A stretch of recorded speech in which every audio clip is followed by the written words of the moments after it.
This और that का use कहाँ पे होता है, दिस और दॉस का यूज़ कहाँ पे होता है। ठीक है, तो देखिए सबसे पहला दिस और दैट का यूज़ कहाँ पे किया जाता है, तो सिंगुलर नंबर के साथ में। ठीक है, कहाँ पे, सिंगुलर नंबर। ठीक, यानी कि एक वचन के साथ में। अगर कोई एक व्यक्ति हो या तो कोई एक वस्तु हो, एक चीज़ हो, एक जानवर हो, ठीक है, तो उसके साथ हम लोग किसका यूज़ करते हैं, दिस और दैट का यूज़ करते हैं। ठीक है, लेकिन दिस और दॉस का यूज़ कहाँ पे किया जाता है, तो प्लूरल नंबर के साथ। ठीक है, प्लूरल नंबर के साथ। अब ये प्लूरल नंबर का मतलब क्या होता है, बहुवचन, यानी कि एक से अधिक कोई भी चीज़ रहे। ठीक है, ये आदमी भी हो सकता है, जानवर भी हो सकता है, या कोई चीज़ भी हो सकता है, तो उसके साथ हम लोग क्या यूज़ करेंगे, दिस और दॉस का यूज़ करेंगे। ठीक है, दिस का मतलब क्या होता है, यह। दैट का मतलब क्या होता है, वह। ठीक है, उसी तरह दिस का मतलब क्या होता है, ये, और दॉस का मतलब क्या होता है, वे। ठीक है, दिस और दैट के साथ में हमारा क्या हेल्पिंग वर्ब यूज़ होता है, प्रेजेंट में रहेगा तो इज़ का, और अगर पास्ट में रहा तो वाज का यूज़ करेंगे। ठीक है, लेकिन दिस और दॉस के साथ हेल्पिंग वर्ब हमारा क्या यूज़ होता है, आर का, प्रेजेंट में रहेगा तो, और अगर पास्ट में रहा तो वर का यूज़ करते हैं। ठीक है, यहाँ तक क्लियर है।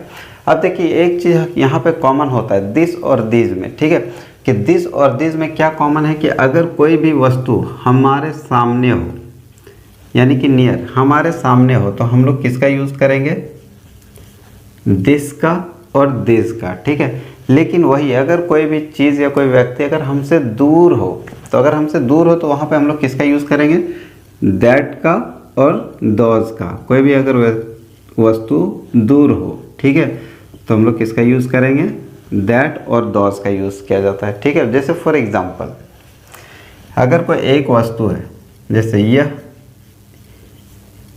एक पंखा है। ठीक है, अगर एक पंखा है तो हम लोग क्या बोलेंगे, यह एक पंखा है। ठीक है, तो यह का इंग्लिश क्या होता है, दिस। दिस के साथ में क्या हेल्पिंग वर्ब लगेगा, प्रेजेंट में रहेगा तो इज।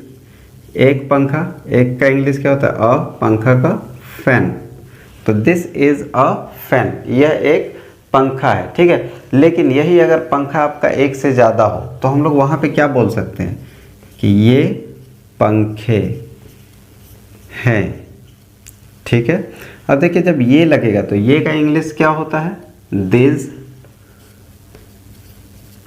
दिस के साथ हेल्पिंग वर्ब क्या यूज होता है, प्रेजेंट रहा तो आर का, और पंखे मतलब एक से ज़्यादा पंखा है तो हम लोग किसका यूज़ करेंगे, एफ ए एन। प्लूरल के लिए क्या होता है, एस या ई एस लगता है। ठीक है, तो दिस आर फैंस, ये पंखे हैं। ठीक है, नेक्स्ट एक एग्जांपल लेते हैं, यह एक लड़की है।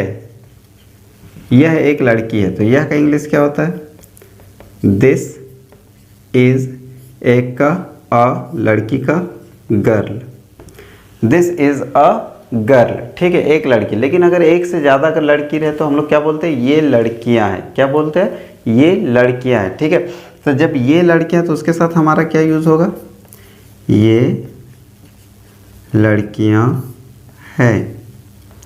ठीक है, तो ये का इंग्लिश क्या होगा, दिस। दिस के साथ क्या होता है, हेल्पिंग वर्ब आर।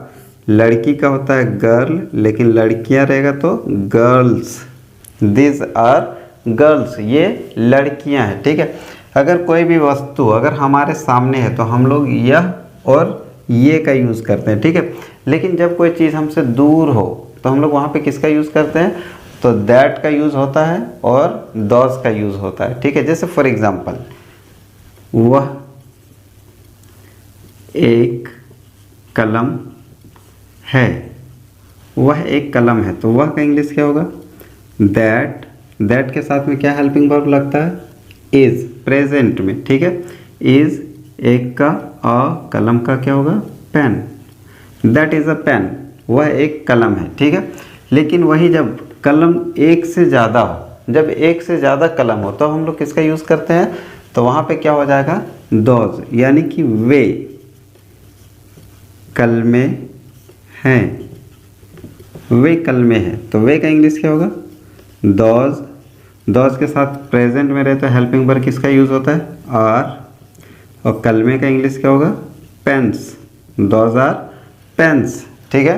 नेक्स्ट, वह एक लड़का है, तो वह का इंग्लिश क्या होगा? दैट इज, दैट के साथ कौन सा हेल्पिंग वर्ब लगता है? इज। अब एक का क्या होगा? अ, लड़का का boy, that is a boy, ठीक है। लेकिन जब एक से ज़्यादा अगर लड़का हो, जब एक से ज़्यादा लड़का हो तो वहाँ पर हम लोग किसका यूज़ करते हैं? दोज का। अब अगर हिंदी में बनाते तो क्या बोलेंगे? वे लड़के हैं, ठीक है। अब वे का इंग्लिश क्या होगा? दोज। दोज के साथ क्या लगता है? आर। लड़के का English boys, those are boys, ठीक है। यानी जब सामने हो कोई वस्तु तो हम लोग वहाँ पे हम लोग किसका यूज़ करते हैं? दिस और दिस का। लेकिन जब दूर हो तो हम लोग किसका यूज़ करते हैं? दैट और दोज का, ठीक है। एक वस्तु यानी कि अगर एक चीज़ रहे तो उसके साथ हम लोग दिस और दैट का यूज़ करते हैं, लेकिन जब वो एक से अधिक हो तो वहाँ पे हम लोग किसका यूज़ करते हैं? दिस और दोज का यूज़ किया जाता है, ठीक है। आई होप कि आपको यहाँ तक समझ में आ गया होगा। अब हम लोग कुछ प्रैक्टिस कर लेते हैं, ठीक है। जैसे यह एक लड़का है तो क्या हो जाएगा? This is a boy. लेकिन बोलेंगे ये लड़के हैं तब क्या होगा? दिस आर बॉयज़, ठीक है। वह एक दरवाज़ा है तब क्या होगा? That is a door. अब अगर एक से ज़्यादा दरवाज़ा हो तो हम लोग क्या बोल सकते हैं? Those are doors, those are doors, यानी कि वे दरवाजे हैं, ठीक है। यह एक बल्ब है तब क्या होगा? This is a bulb. ये बल्ब है मतलब एक से ज़्यादा, बल्ब का संख्या जो है वो क्या है? एक से ज़्यादा है, ठीक है। तो दीज आर बल्ब्स, ठीक है। अगर यही रहेगा वह एक बल्ब है तब क्या होगा? That is a bulb. अब रहेगा अगर एक से ज़्यादा बल्ब हो और दूर हो तो हम लोग क्या बोलेंगे? वे बल्ब है, यानी कि those are bulbs, those are bulbs, ठीक है। आई होप कि आपको यहाँ तक समझ में आ गया होगा। अगर समझ में आया तो वीडियो को लाइक कीजिएगा, अपने दोस्तों में शेयर कीजिएगा, और जो कोई भी चैनल में नहीं है तो चैनल को जरूर सब्सक्राइब कीजिएगा। तब तक के लिए बाय बाय, जय हिंद, थैंक यू।